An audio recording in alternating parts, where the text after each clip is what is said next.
Well, greetings. On behalf of the CEEP Network and the Hard Edge Network, we are pleased to welcome you to this important digital workshop on ableism in the church. My name is Joe Swimmer. I'm the Executive Director of the CEEP Network, and I'm pleased to be joined by Jonathan Evans from the Hard Edge Network in the UK. Thank you for joining us, to all of our panelists, and for sharing their thoughts. We also have a BSL, British Sign Language, and American Sign Language interpreters.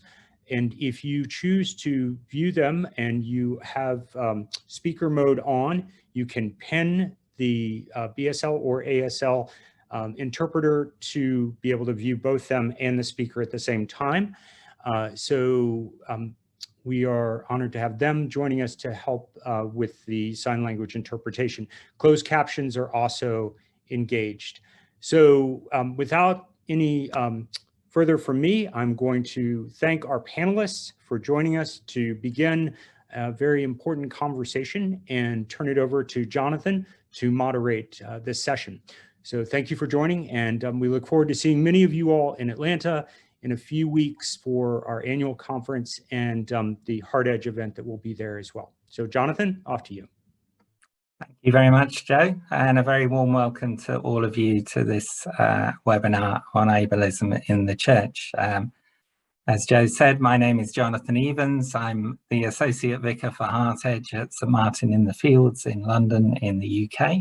And it's my privilege to have been asked to moderate this significant panel, in which we hope to share aspects of the listening processes and conversations around ableism that are already underway in Canada, the UK and the US, and with which, of course, our stellar panel are each involved and in many cases have helped to initiate.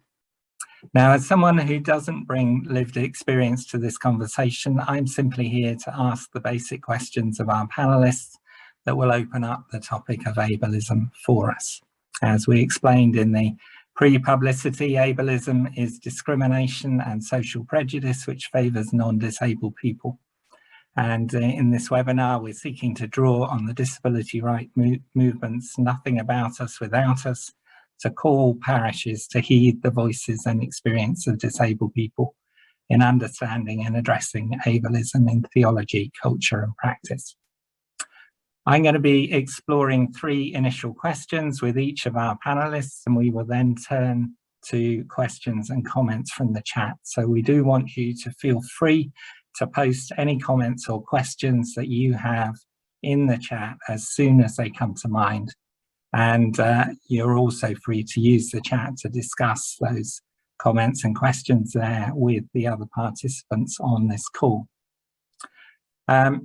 Now we have a wonderful panel for you tonight. Our panelists are Sharon Betcher, an independent scholar from Whidbey Island in Washington, Lamar Hardwick, who's the lead pastor of Tri-Cities Church, East Point in Georgia, Miriam Spies, who's general editor of the Canadian Journal of Theology, Mental Health and Disability, and based at the University of Toronto in Ontario in Canada, Tim Good, who's rector of St Margaret's Church in Leigh in the UK and also disability advisor to the Southwark Diocese.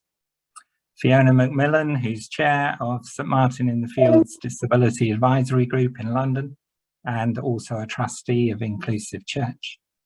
Twyla Smith, who's chair of the Task Force on Disability and Deaf Access Canon for Mission Programme in the dioceses of Western New York and Northwestern Pennsylvania.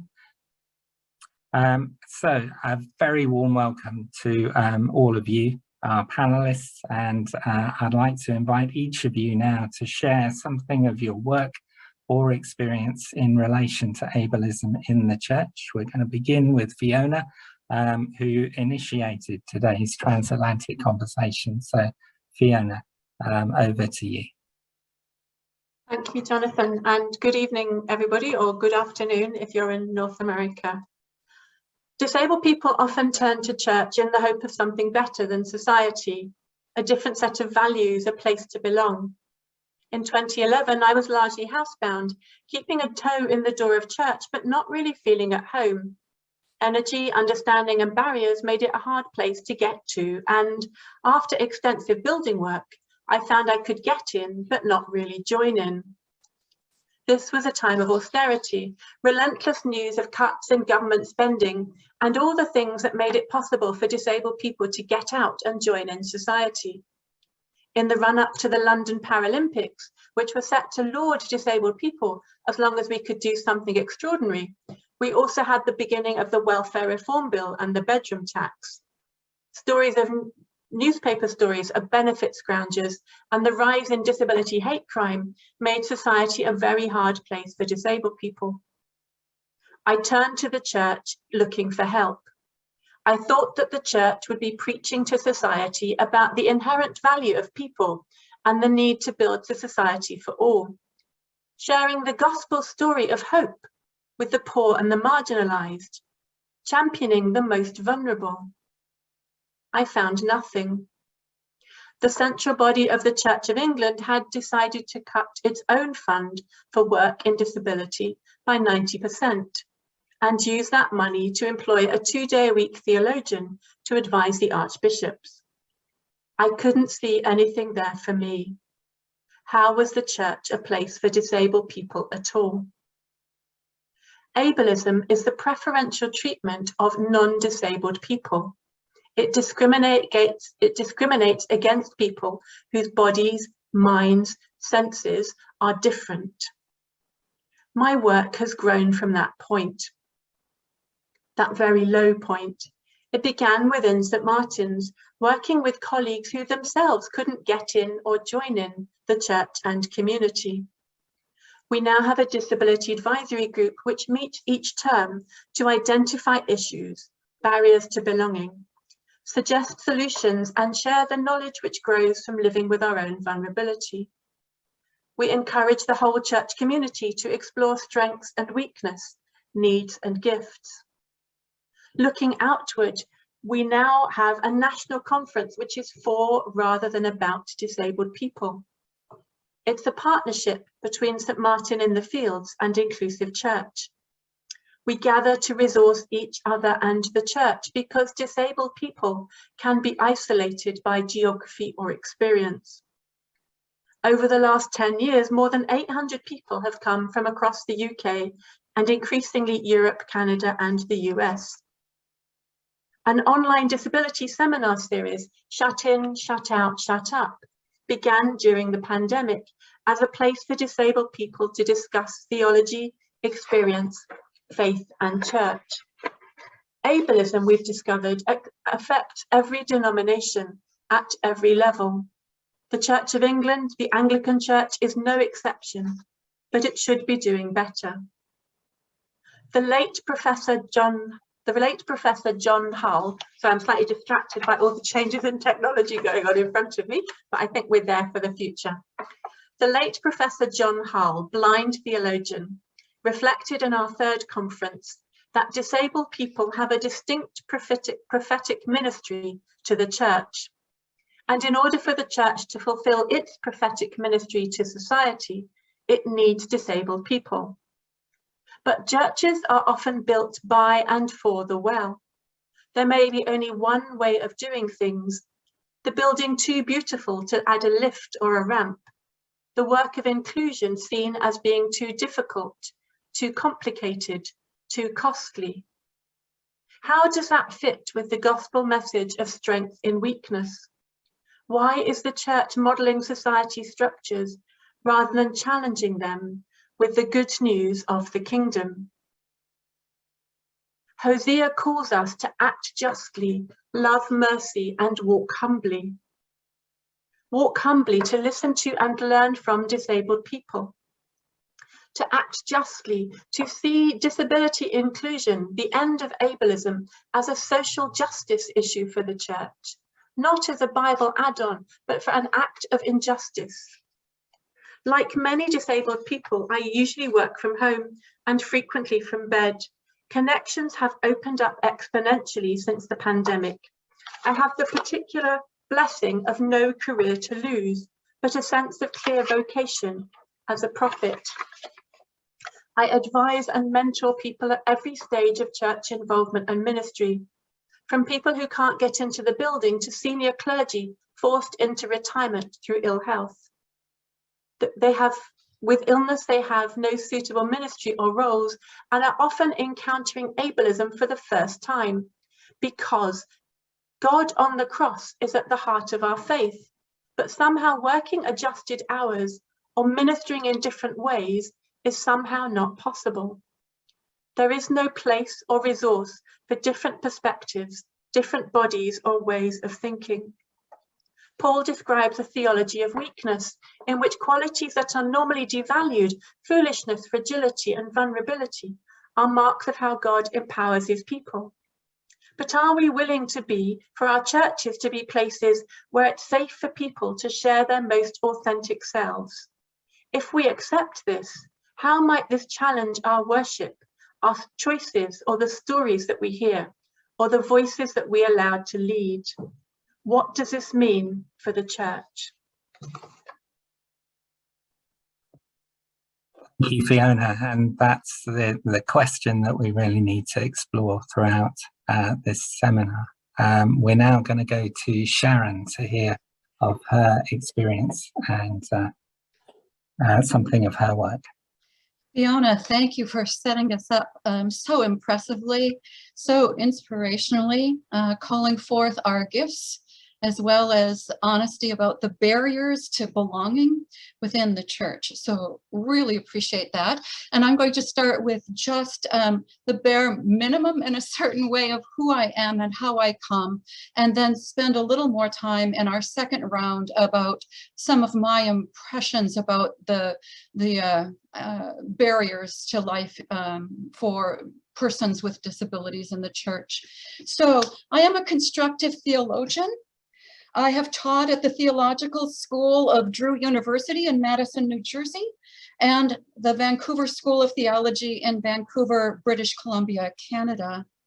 I'm the author of 2 major books and numerous articles on theological engagement with what I call the cultural construct of disability. And I hope by the end of my second round, you will understand why I think that's a construct, that there's not, it's something that gets in our optics.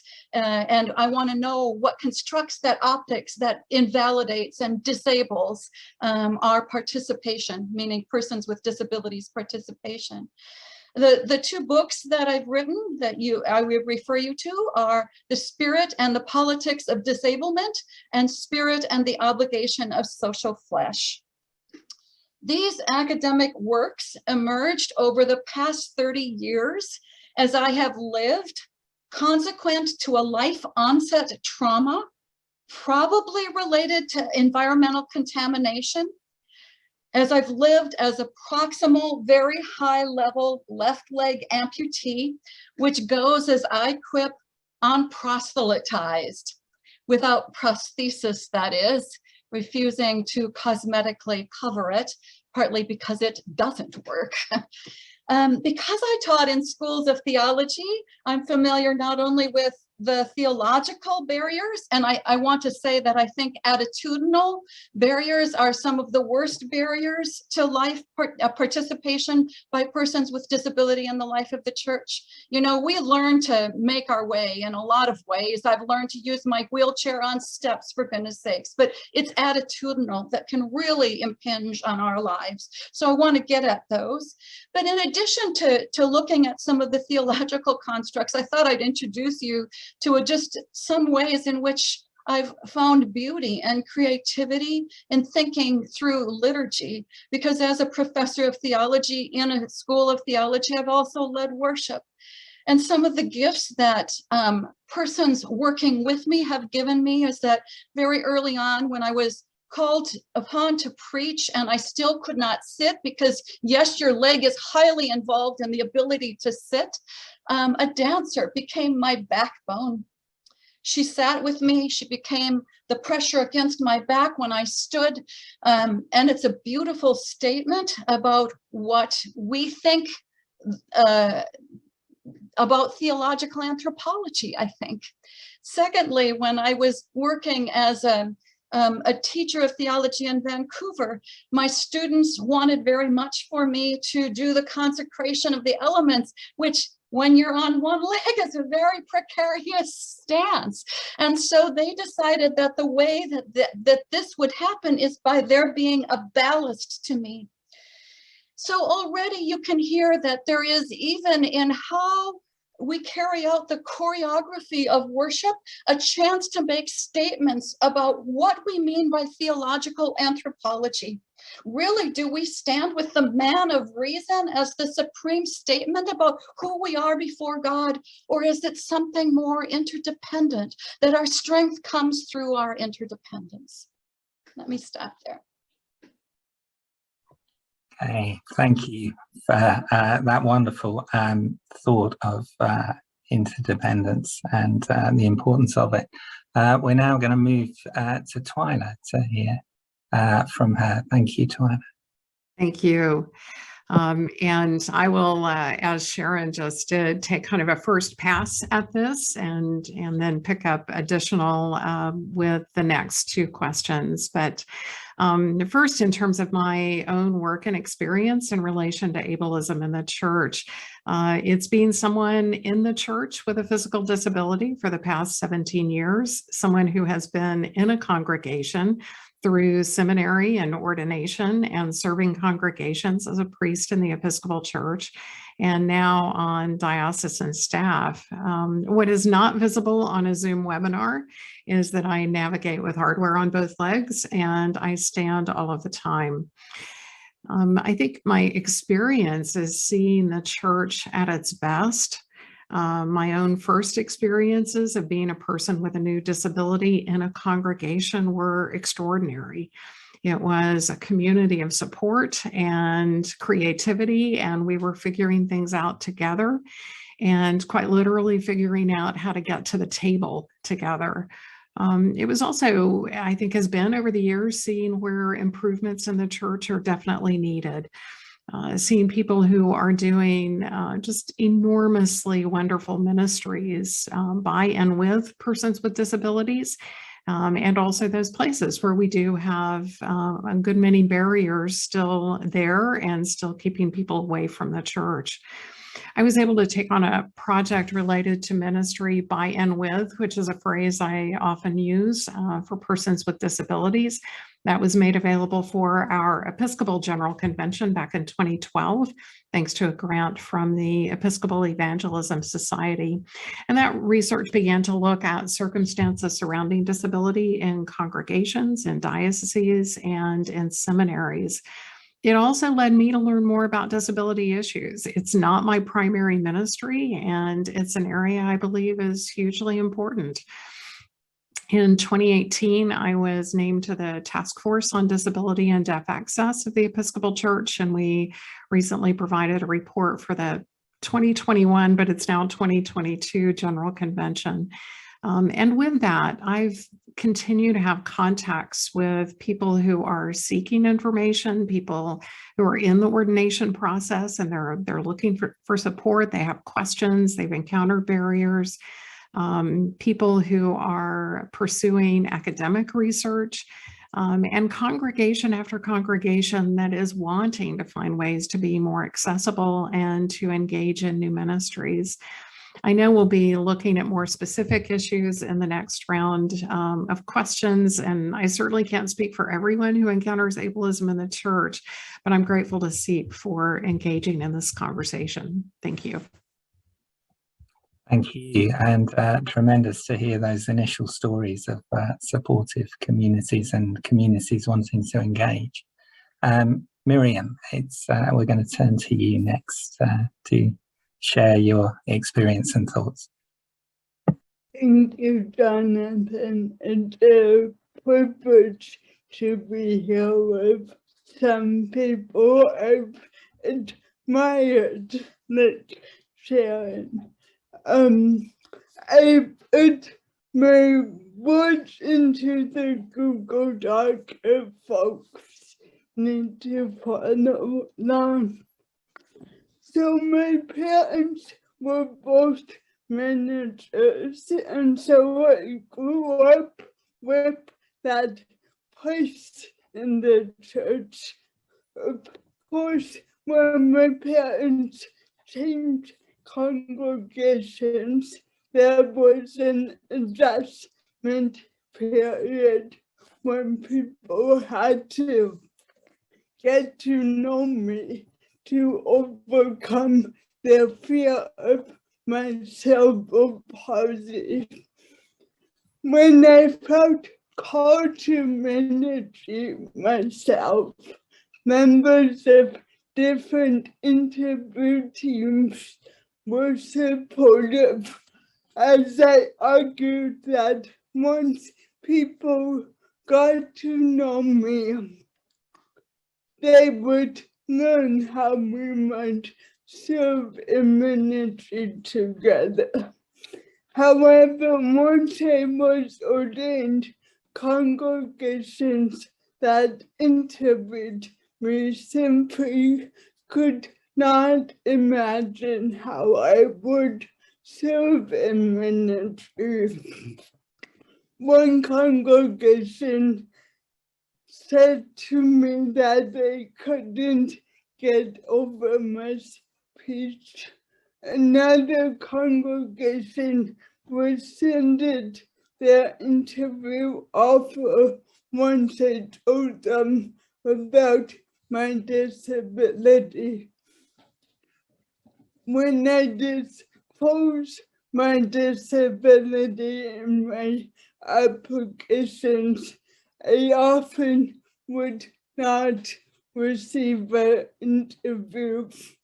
And so congregations did not have the imagination to serve with me in ministry.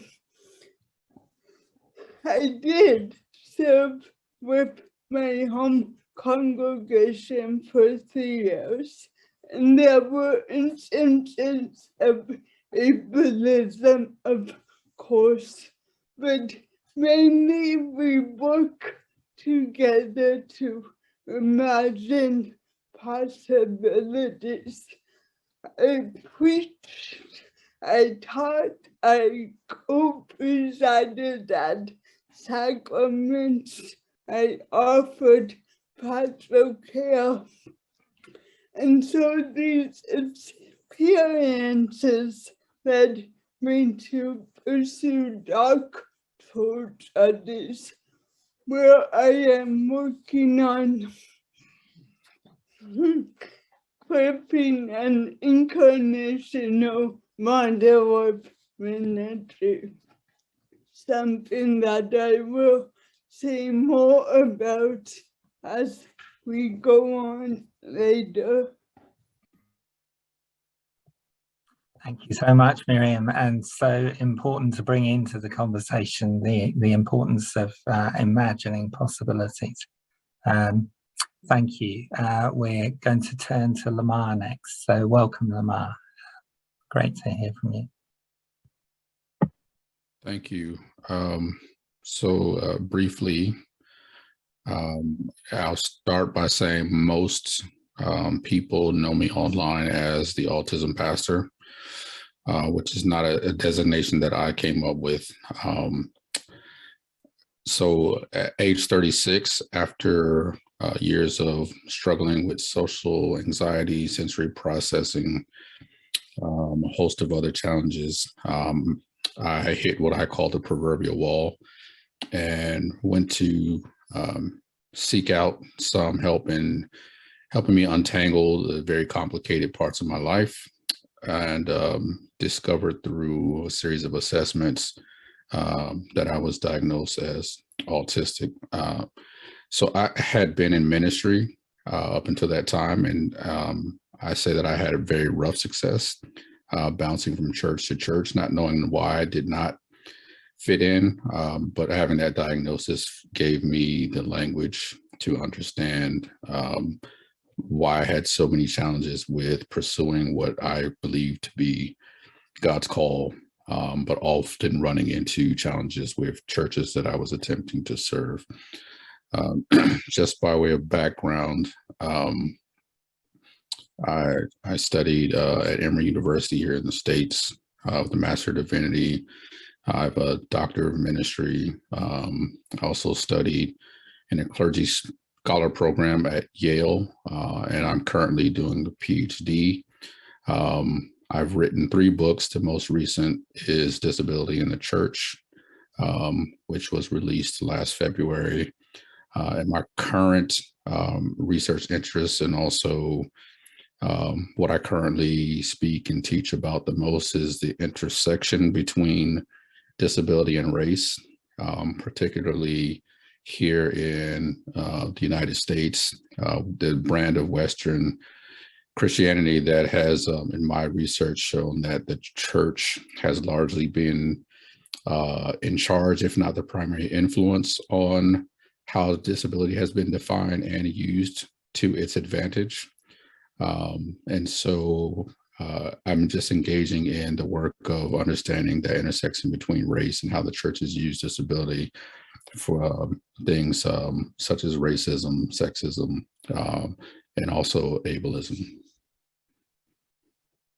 Thank you so much, Lamar, and thank you for introducing the topic of intersectionality. Again, you know, something that's of major importance as we think about these issues together. Tim, you're the last, but not the least, and we're looking forward to hearing from you as well. It's really good to be here on this panel, and thank you very much for the invitation. Yes, my name's Tim Good, and I am a disability advisor. I'm also on the Church's General Synod. And when I became disability advisor back in 2013, I was looking for a tagline that would go on my web page. And I looked through scripture and I didn't find anything that really hit home. And then I was doing a baptism, and I was going through the introduction to the common worship baptism, and it said this: in God we have a new dignity, and God calls us to fullness of life. And I just suddenly thought, that is what I want. And it's because the church had written it and it hadn't lived up to it. And in a sense, then my sense of calling to hold the church to account to its baptismal promise became a fundamental part of my ministry. In God, we have a new dignity. It's not some of us, it's all of us. And God calls us all to fullness of life.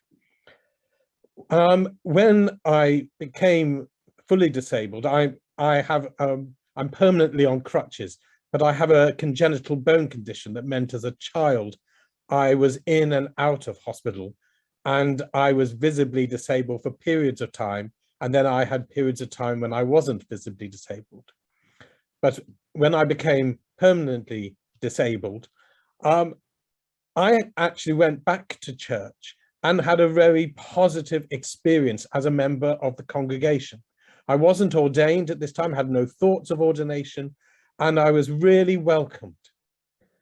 My experience changed with the church when I put myself forward for the discernment process, and then in my experience as an ordained priest in the Church of England.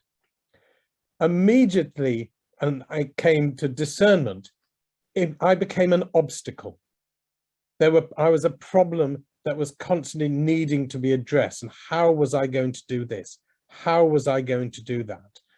And suddenly, for the first time, I was having to constantly negate problem after problem that was being perceived around me. This I had not experienced at all in my work before then, where I was a director of music in a prep school, and the school wonderfully enabled me to come back full time and to totally flourish in that role. I also was shocked to experience real prejudice from my fellow ordinands. I had one ordinand come up to me and tell me that Leviticus 21, I'm trying to look at it now because I hate looking at it. I did look at forward. Yeah, 21:21. No descendant of Aaron the priest who has any defect is to come near to present the food offerings of the Lord was mentioned to me as a reason why I should never go beyond the diaconate and have been ordained a priest. And then the day after I was priested, a colleague of mine at the chapter on my very first day as an ordained priest repeated that quote to me and said that they never could believe that I should have become an ordained priest. So I was really shocked at this experience, and it profoundly impacted on me. I got incredibly frustrated at constantly having to justify my place at the table, my voice in the room, and to virtually have to apologize for being present at times or feeling that I had to apologize. I actually really struggled with a sense of being judged, and I became very aware of a feeling of constantly having to overperform to be allowed to stay in the room, to over justify my experience.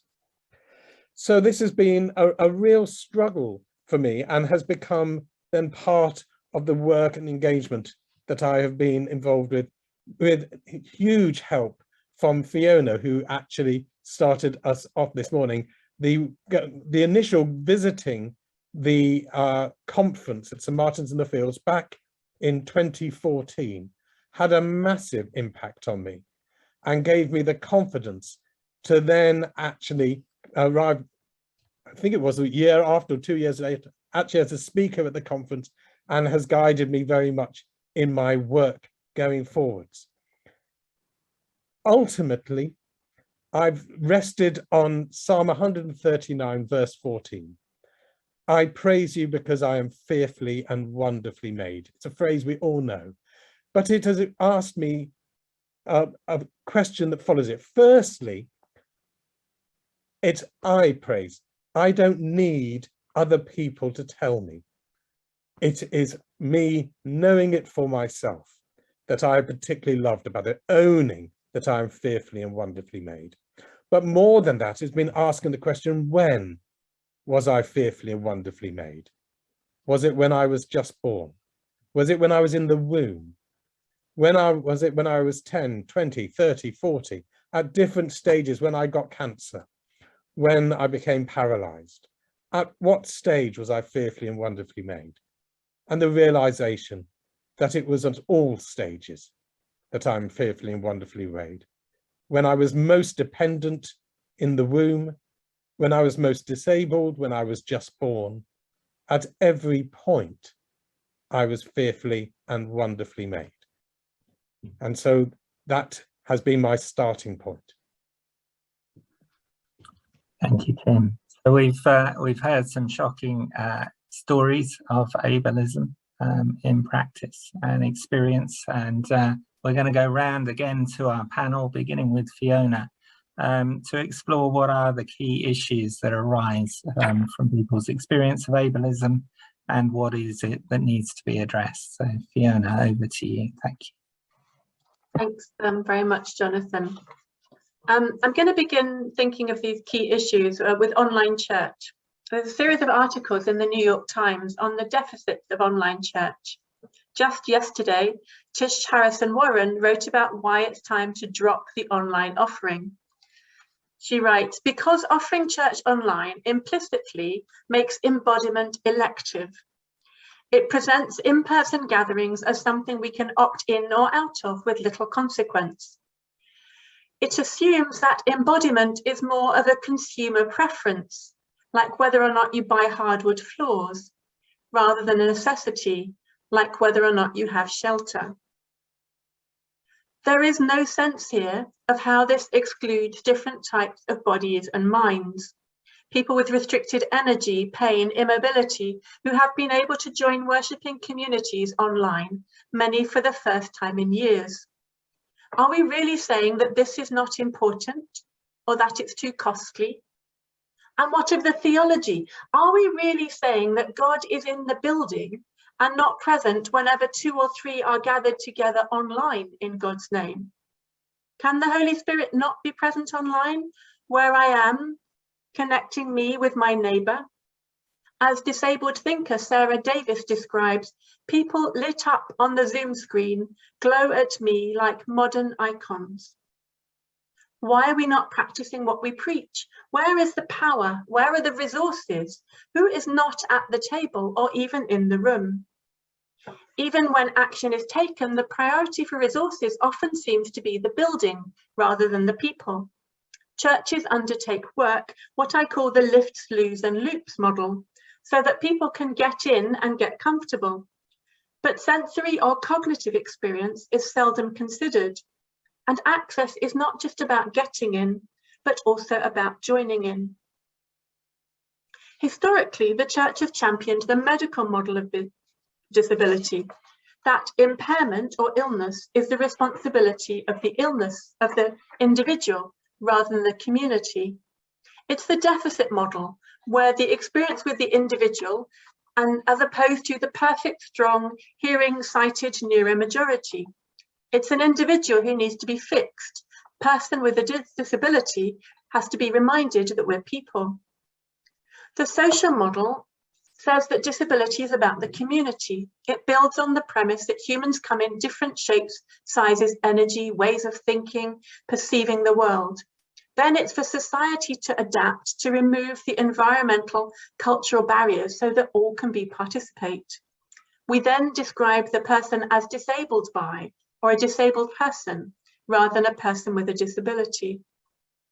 The Church practices the charity model, where passive recipients are there for others to practice their good works, to be a poster person on publicity, literally very often, and demonstrate our commitment to diversity, but not embedded within the community as an autonomous person. The Church practices this strange mixture of healing and cure against the disability rights model, where disabled people are often objects for pastoral attention rather than agents of change. There is an intersection of ableism and language, the leaping lame, sight to the inly blind, being deaf to the word of God. The Bible uses language and ideas of its time, but today we still use this ableist language, the pejorative use of deaf and blind and lame as fool, as though embodied experience is a willful, sinful choice. The conflation with sin, John 9, the story of the man born blind, and the crowd asking Jesus, who sinned, this man or his parents? Healing and cure equating sickness and sinfulness, blaming people for their health as though there were no other ways of being in the world and no structural causes for sickness or disease. And where is the Church calling out ableism in society? Society often only practices anti-ableism because legislation has forced it to. But in the pandemic, much of this has slipped. Disabled people have again become invisible. In both the UK and the US, there is a billion-dollar industry behaviour training autistic children to act like neurotypicals. But surely they are already wonderfully made. Where is the Church calling out when autistic children receive electric shocks for failing to make eye contact? Is the Church's silence really collusion with society's values? Where is the Church when government cuts mean that 62% of working age people needing help from food banks are households with a disabled person? When 60% of people who died in the pandemic were disabled people? What is the Church saying? But how can the Church call out to society when the Church itself is not listening to disabled people? But how can the Church be silent as disabled people's lives and being are diminished? Disability and ableism are social justice issues for the Church, but the Church cannot call out injustice unless it begins tackling its own ableism, its preference for non-disabled people. For giving us that range of ways in which ableism is apparent within the Church, Fiona, and doing that so succinctly. Sharon, I'm sure, is now going to add to that list in various ways. Over to you, Sharon. Thank you. Thank you. Thank you again, Fiona. And thank you for that kind of sociological overview of how we think or we've thought with persons with disability. And let me just highlight that the language of this panel is already a cue to one of the things that the church can address. A very simple thing. We are not a lump of the disabled. We are persons with disabilities. We are, so I'm just highlighting how we're using persons first language instead of swallowing us in disability, in that condition, you know, as if you knew everything about me if you knew that. Hardly look at this amazing array of intellects and abilities and capacities here. If we call each other the disabled, you hardly know anything. And already so much of our stories have come out differently. That said, I don't think that disability as a term is a liberative term for myself. And I tend to use the term CRIP. CRIP is to disabled as queer is to gay, but at the least speak of us as persons with disabilities and not the invalid ones. And look at that word really closely, invalid. Invalid is the same word. So we are not the invalid types for the rest of society, no. So that said, as a theologian, I want to think with you about the theological architecture and aesthetics, where ableism appears in public theology and how we might shift that. So first, just in looking at some of our liturgical refrains, our poetic shorthand for hopes and aspirations and moral agenda. And the first in that litany would for me be wholeness and brokenness. I would simply remind us that given evolution, wholeness is not on the menu for anybody. We know that intellectually. Nor does wholeness particularly name a state of health, of which any number of persons with disabilities could be and are the epitome. I think any number of us here today are the epitome of the state of health. We're vital, we're resilient. So the cookie cutter of the symmetrical and upright human body does not make for health necessarily, though that's what our consumer capitalist neoliberal culture has tried to sell us. So normal is not so much true to nature, which is ever variable, as it is a statement of values that generate or are generated by a certain way of looking at the world.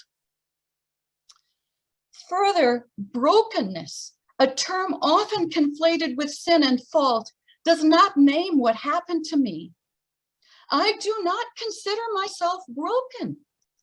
What happened to me, getting rolled through what we humans have seeped and trickled and salted into the environment, is hardly surprising. Ditto for gene expressions that differently articulate brains and bodies. Honestly, surely we know this intellectually. Human becoming remains ever mutable. Wholeness, that presumed state of health, constitutes, I have elsewhere argued, an aesthetic and capitalist fantasy, even a conceit. It moves the economy. And when the church liturgically invokes such, it may unwittingly link Christianity and our theological anthropology with the economics of neoliberal capitalism and transnational capitalism. Of course, any number of persons may find the alternative aesthetic, this amazingly crumped body that I live with, disgusting. I've had that in my face. It's a common reaction. But as Simone Weil argued, disgust simply suggests that the onlooker has some spiritual work to do. For as she reminds us in her work, reading Psalm 22:14, God doesn't abhor the afflicted. And don't Christians have a certain corpse practice central to our worship by which to move through these waves of purported disgust so as to affect the physics of love? So wholeness and brokenness. One thing to do is to begin to call that out of our liturgy, our hymnody, our aspirations, our petitions. Secondly, let me look at hermeneutics. In reading biblical texts, as for example, what have come to be called the miracle stories, understand that it is an anachronism to carry what our culture treats as disability into the ancient text.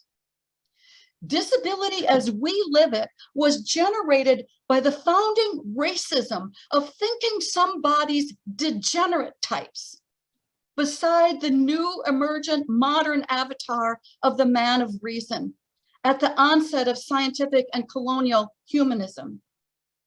Disability or degeneracy is the biological template that serves also to call out racialized others. Disability, developed with the scientific and colonial lenses of humanism, names the first racial interpretation of what humanism will sit outside civilized culture. These are the invalid types, the epitome of degeneracy, of life slipping backwards. So it was said.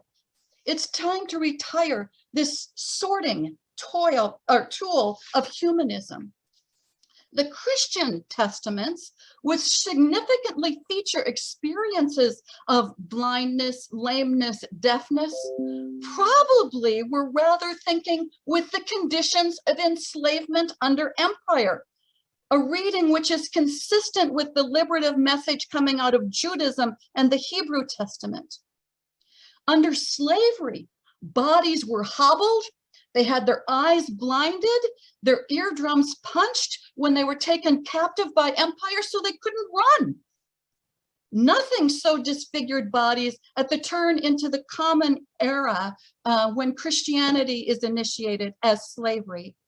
So there is not, I am claiming, a one-to-one relationship between New Testament stories of Jesus engaging disfigured bodies and what we, under humanism, today call out as disability.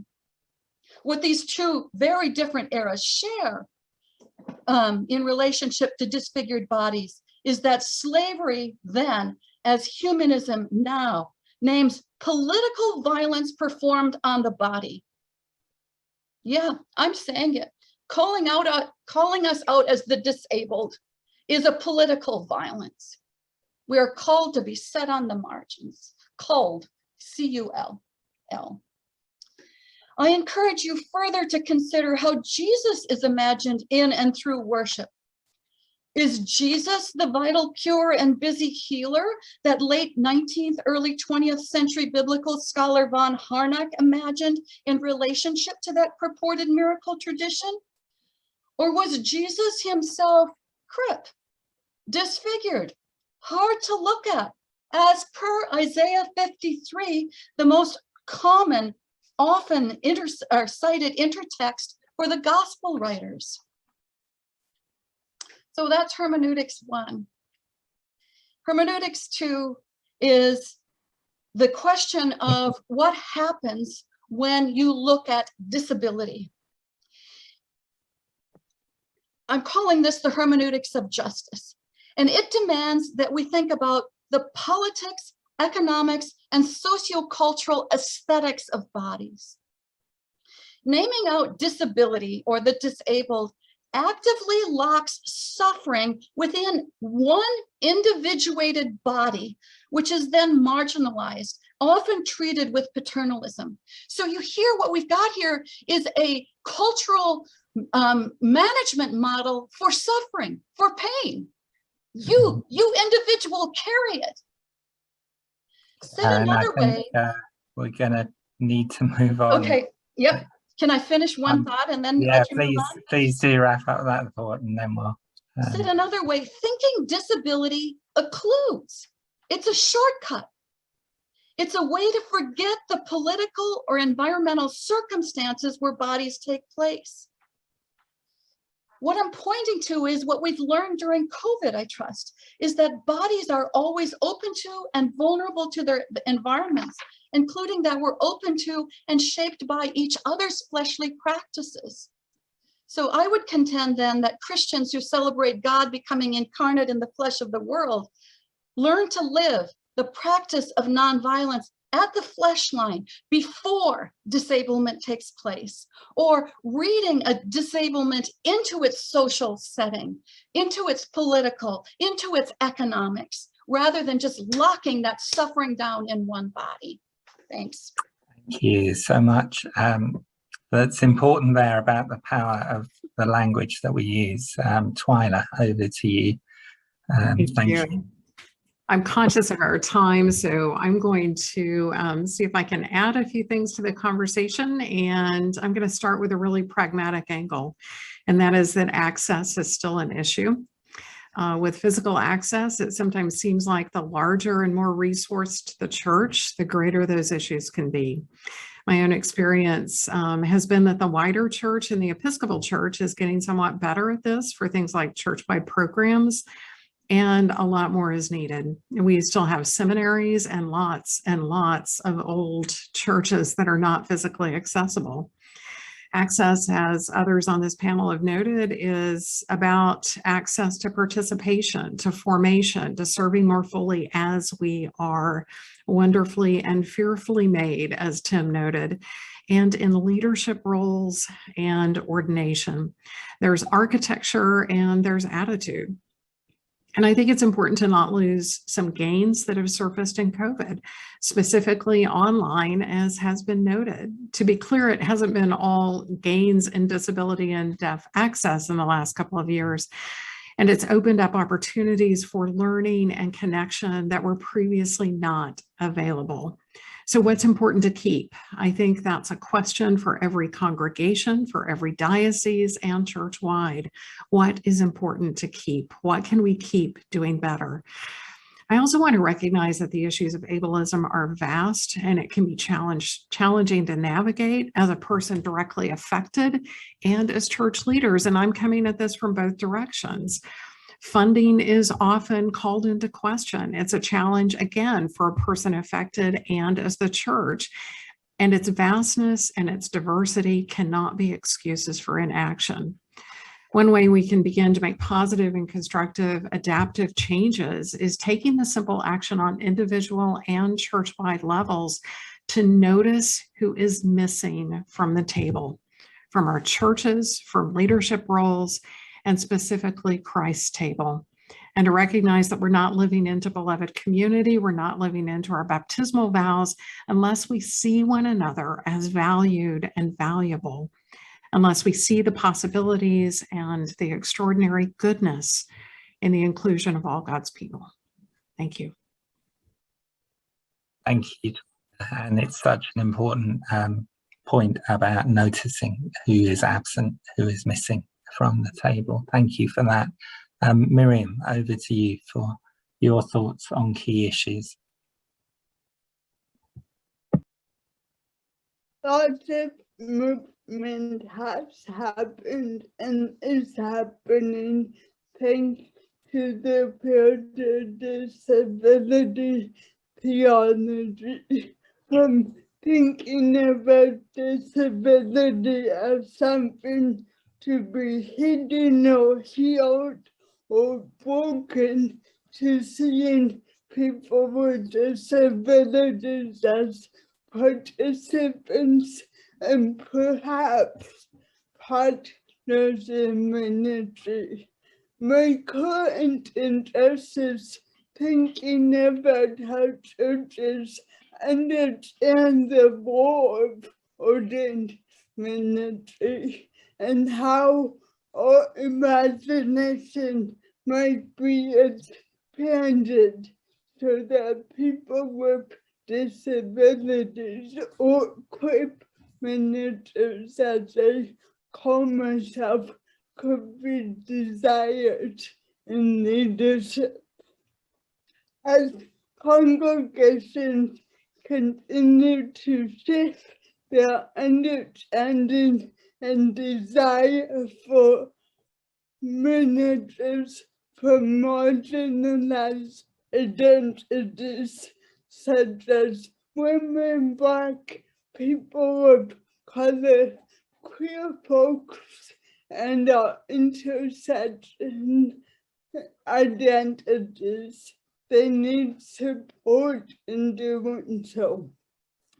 Tenure to cost keywords about how people move from being partial participants to desired leaders.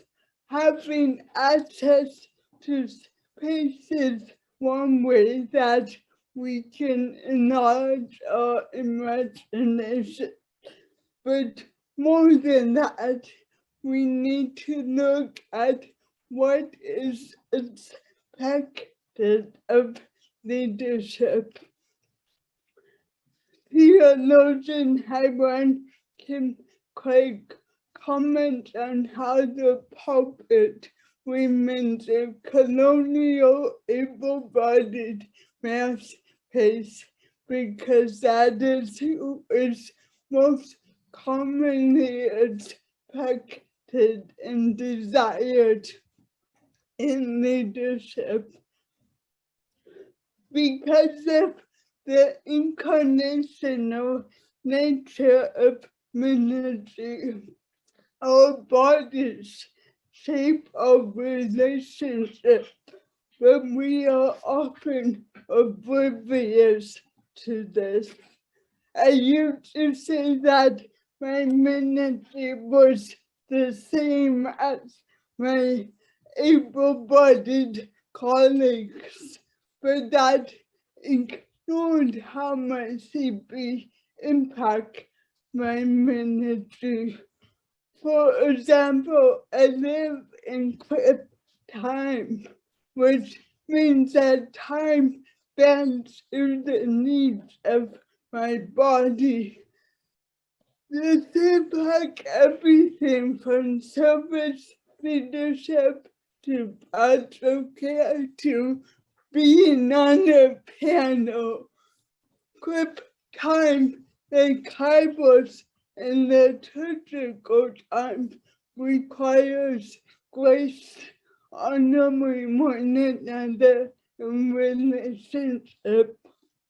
And so imagination regarding his leadership and time is one way congregations can serve in partnership with CEEP Network. Thank you so much, Miriam. That's tremendously helpful. We're going to go to Lamar for your thoughts now on key issues. Yes, so much has been said. That's been great. So I'll try to succinctly add to it. For me, as we talk about disability theology, I think we can most discern and understand the character, the intentions of God by looking how God chose to embody himself, particularly as we look at the post-resurrection body of Jesus, which we see Jesus reverse death, but retain the disabling marks, which, you know, if we study that, we know without a doubt that the things that were done to his body would have disabled him, which, by the way, was the state's way of using disability to shame. So I say that to say, and people have different opinions and readings, whether you want to read the text as a literary work or, as some do, as a literal reading, we cannot deny that God embodied reverses death but retains disability. I share that to say that for me, one of the primary issues is that for the church, and I love Miriam continuing to talk about imagination, we have lacked the ability to imagine a God that retains disability. And so I contend that one of our largest issues is that we still try to fix Jesus. And Jesus doesn't ask to be fixed. He asks for us to have faith. in him and the body that he chooses to retain.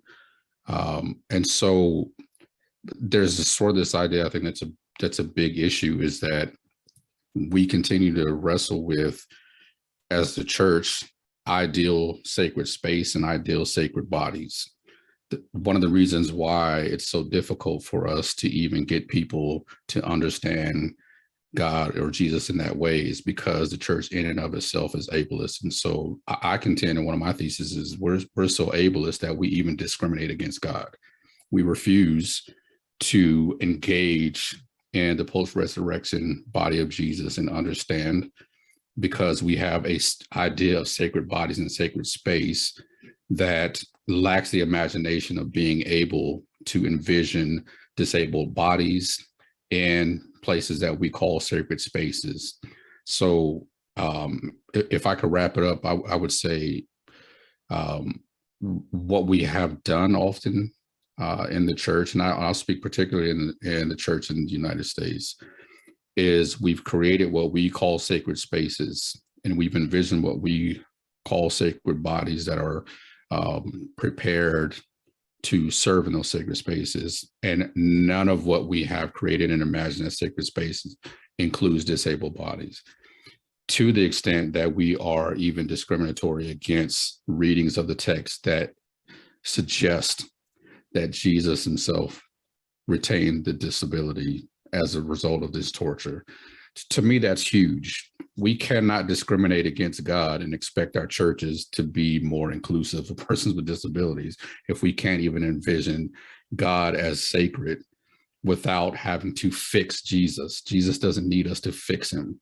He needs us to have faith. And I think from there, we really have to wrestle with, when we think about sacred space and we think about those who are called to serve in those sacred spaces and called to use the tools of the church to create sacred space, why is it that we continually lack the imagination to envision disabled bodies in those spaces, but also leading those spaces? And so I think we've got to really wrestle with our idea of sacred space and sacred bodies in order for us to make any sort of headway in being less ableist as a church.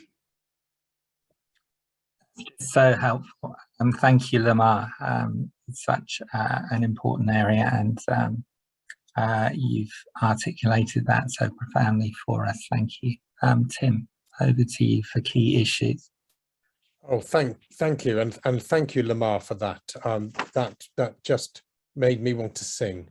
I won't, but thank you so much for that. I'm just going to touch on a few things. I'm really, again, interested in the language that I've often heard around brokenness that has been touched on already. The idea of broken, of course, is therefore the need to be fixed. And I just want to introduce I'm very aware when I'm celebrating the Eucharist, I say we break this bread to share. And there's a huge difference between the act of breaking and brokenness. And breaking is about communion, and it is Christ's action. And I want us to be far more embracing the idea of breaking than brokenness.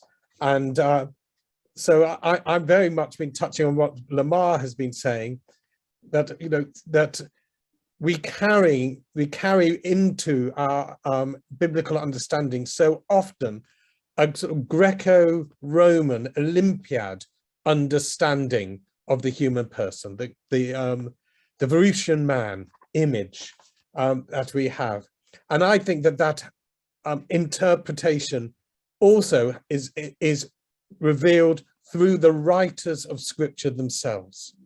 And I think we really do need to explore the background and thinking of the very gospel writers who themselves are using disabling language when they deal with the whole nature of the healing ministries of Jesus, that they focus on the person who needs to be fixed, broken, rather than Jesus engaging, breaking and sharing, and actually as much healing the crowd, welcoming the person on the margins back into the heart of communion through the act of breaking. So I think there's something interesting there. So I'd want to say that sitting at the right hand of the Father is a disabled man in human terms, but perfection in God's terms.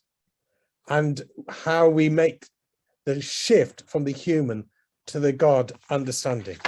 Just touching on buildings, we mustn't forget our buildings are missional. They revealed what our truest values are. And they're not just about physical access, as we've heard, but the freedom of thought, actually enabling people to actually have agency for themselves and for their own ministries. Also around language and rhetoric, we've touched on the disabling nature of the language itself. Disability, invalid has already been touched on. I would just want to name the languages that we often hear in the Bible. God walking in the garden, "O Lord, hear our prayer." That the language of see, hear, walk and talk can create exclusive spaces for people who can't see, can't hear, can't walk or talk. And so we just need to be aware of how language can exclude as well. And just something on tokenism. Please, the recruitment of a small number of disabled people into leadership positions may give the appearance of equality, but the reality is little lasting change is being achieved.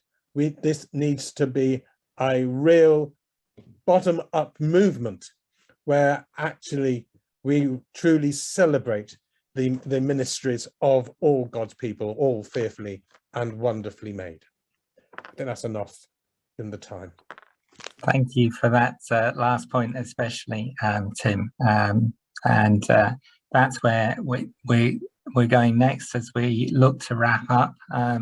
We are beginning to run over time. That's because there's so much that needs to be said in relation to this issue and how it gets addressed.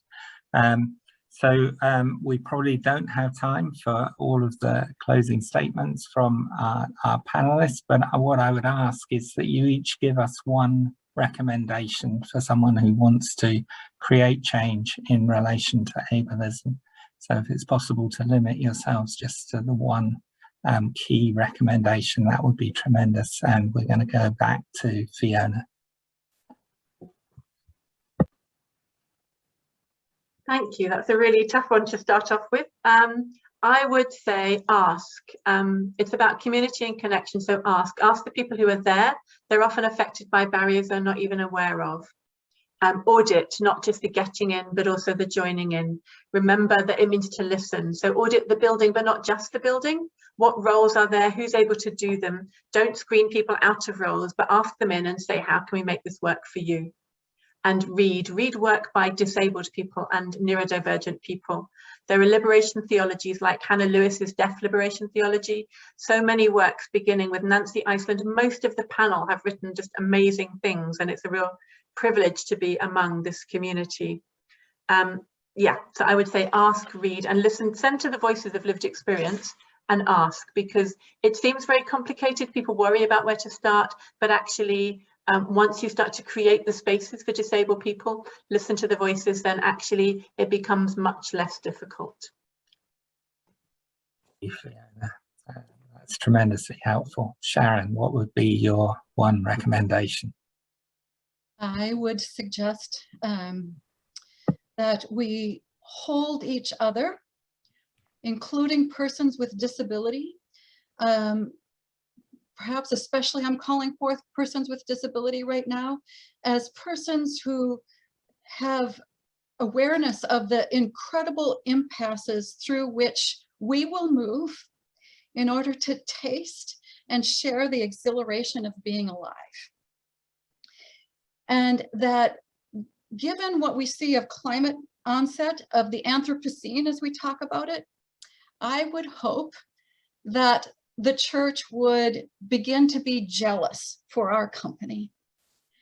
That's what I would really look for, the day when, with Miriam's touching on imagination and desire, May the church come to a point of desiring the lessons of flesh that persons with disabilities have learned. We will need it. Yeah, our hope very much is that this webinar contributes to those the conversations that are encouraging the church to be generous in just that way. Twyla, what would be your recommendation for us to take away? Sure. I mean, I think the first thing is just to pick a starting point and just start doing the work, learning and asking questions and listening. In response to one of the questions in the chat, I would also say, if you are in a position to do so, look at processes in the church. If your leadership as congregations and dioceses and committees and boards and clergy does not reflect the reality of people with disabilities or who are deaf, capital D deaf and deaf or hard of hearing, ask yourself why and make a commitment to change and pray. Thank you so much. And thank you for reminding us of the importance of prayer in all of this. Miriam, over to you. I would comment for people with disabilities ourselves. The forces of ableism try to keep us apart from each other.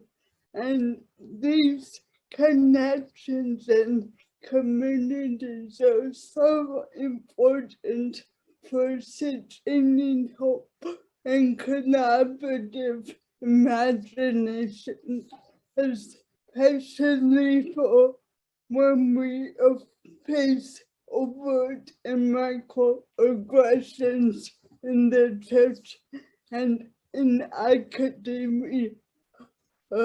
And for everyone else, I would say, don't rely on us to educate you. There are books, there are podcasts, there are journals to be read and to learn from. So that would be my 2 cents. Thank you so much, Miriam. And yeah, I just endorse the range of resources that it is possible to tap into today, and the importance of being part of a supportive community in the way that Miriam was explaining. Thank you. Lamar, it's your turn for a recommendation. Sure, I'm going to say something radically, maybe offensive. One of the things that we've seen in this pandemic is that when accessibility became an issue for able-bodied people, the church found resources. So my recommendation would be, Jesus says this, and I'm paraphrasing, heart follows treasure. So until the church begins to put real resources, and I'm talking about money, behind efforts to be truly inclusive of persons with disabilities and making their buildings accessible, we know that the church has the money, because when it was an issue for able-bodied people, churches of all sizes found money to put together streaming packages, to do things because it affected able-bodied people. So my recommendation is no longer or should the disability community should not let the church off the hook. The money is there. You spend it on what you want to spend it on. So I would encourage churches, reorganize and reimagine your entire budget and put real money, because heart follows treasure. Again, just such an important point, and so clearly and succinctly put.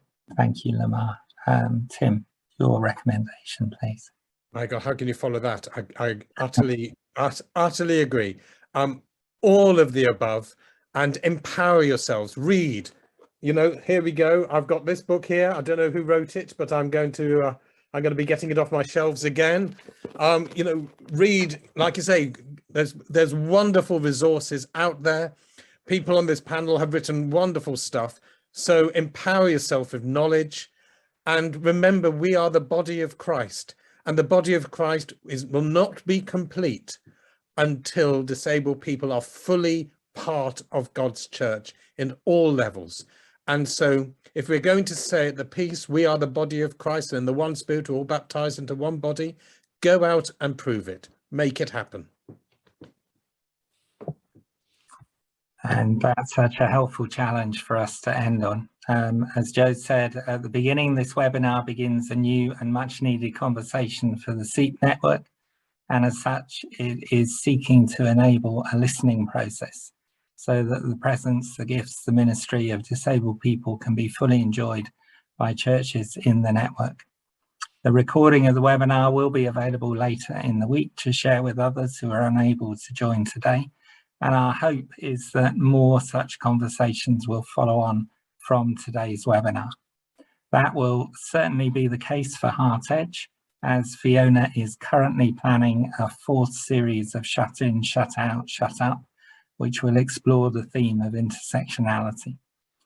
We hope today's webinar has been both a helpful beginning for some in terms of awareness of ableism, and for others will have provided a means to continue conversations about addressing ableism that have already begun. My deep thanks to all of our panelists for all that they've shared with us tonight in terms of their own experience and their own thinking, and very much for their voices as ministers, academics and activists within the church. Much thanks too to all of you for joining with us today and for all that you've shared in the chat. Our apologies that time doesn't allow us to pick up on any of those comments and questions in the body of the webinar itself. We do hope that this has been a conversation that you will now be able to carry on or go away and initiate within your own churches and contexts. So our prayers and good wishes go with you as you do seek to do just that. Go well, everyone. Thank you so much for joining us, and thank you once again to our wonderful panel for all that they have shared. Go well.